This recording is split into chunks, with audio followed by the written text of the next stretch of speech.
Praise the Lord. Welcome to pray with சாமியல். இன்னைக்கு என் கூட சேர்ந்து ஜெபிக்க ரெடியாக இருக்கீங்களா? கிறிஸ்துவிற்குள்ளாக நம்மளுடைய வாழ்க்கை பாடுகள் நிறைந்ததாயும் கஷ்டங்கள் நிறைந்ததாயும் தான் இருக்கும்.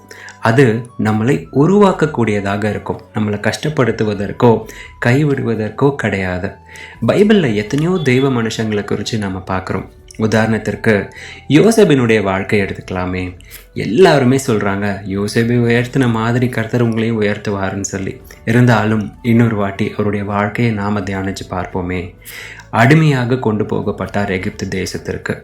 வேலைக்காரனாக இருந்தார், சிறையில் அடைக்கப்பட்டார், மறக்கப்பட்டார். இருந்தாலும் கர்த்தர் தாம் வைத்திருந்த திட்டத்தை மறக்கலை. யோசேபே தன்னுடைய வாழ்க்கையை குறித்து சாட்சி கொடுக்கத்தக்கதான ஒரு வாழ்க்கையை யோசேபுக்கு கர்த்தர் கட்டளையிட்டார்.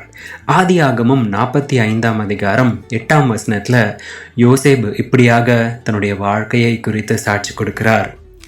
தேவனே என்னை இவ்விடத்திற்கு அனுப்பி என்னை பார்வோனுக்கு தகப்பனாகவும் அவர் குடும்பம் அனைத்திற்கும் கர்த்தனாகவும் எகிப்து தேசம் முழுவதற்கும் அதிபதியாகவும் வைத்தார். அடிமையாக வரும்பொழுது நினச்சி பார்த்துருப்பாரா நம்மளுடைய வாழ்க்கை இப்படியெல்லாம் மாறும்னு சொல்லி? சிறையில் அடைக்கப்பட்ட பொழுது நம்மளுடைய வாழ்க்கை அவ்வளோதான் நினச்சிருப்பார் இல்லையா? ஆனாலும் கர்த்தரால் அவர் மறக்கப்படுவதில்லை. யோசேபு ஒரு தேசாதிபதியாய் கர்த்தர் உயர்த்தினார். இன்றைக்கும் கூட நீங்கள் கடந்து போய் கொண்டு இருக்கின்ற இந்த கஷ்டங்கள் எல்லாம் ஒரு ஃபேஸ் மட்டும்தான். இது நிச்சயமாய் தாண்டி வர கர்த்தர் உங்களுக்கு பலன் தருவார். கர்த்தர் உங்கள் வாழ்க்கையில் வைத்திருக்கிற திட்டத்தை அவர் நிச்சயமாய் நிறைவேற்றுவார், உங்களை உயர்த்துவார். விசுவாசத்தோடு ஜெபிக்கிறீர்களா? பிதாவே, இந்த ஜெப வேலைக்காக நன்றி.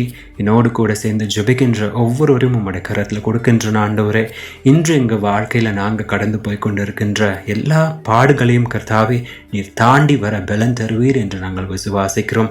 உம்முடைய வார்த்தைகளை கொண்டு கர்த்தர் ஒவ்வொருவரையும் தேற்றும்படிக்காய் நான் ஜெபிக்கின்றேன். எங்களை பலப்படுத்தும்படிக்காய் நாங்கள் ஜெபிக்கின்றேன். இந்த கடினமான சூழ்நிலைகளில் ஆண்டவரே உம்முடைய திட்டத்தை குறித்து நாங்கள் அறிந்து கொள்ள எங்களுடைய கண்களை கர்த்தர் திறந்தருளுவீராக. ஆண்டவரே, நீர் எத்தனை நல்ல தேவனாய் இருக்கிறீர். இம்மட்டும் நடத்தின தேவன் இனியும் கர்த்தாவே நீர் பரிபூர்ணமாய் நடத்த உண்மையுள்ள தேவனாய் இருக்கிறீர் என்று நாங்கள் விசுவாசிக்கின்றோம். மீட்பர் இயேசுவின் மூலம் ஜெபம் கேளும் எங்கள் ஜீவனுள்ள நல்ல பிதாவே. ஆமென். God bless you.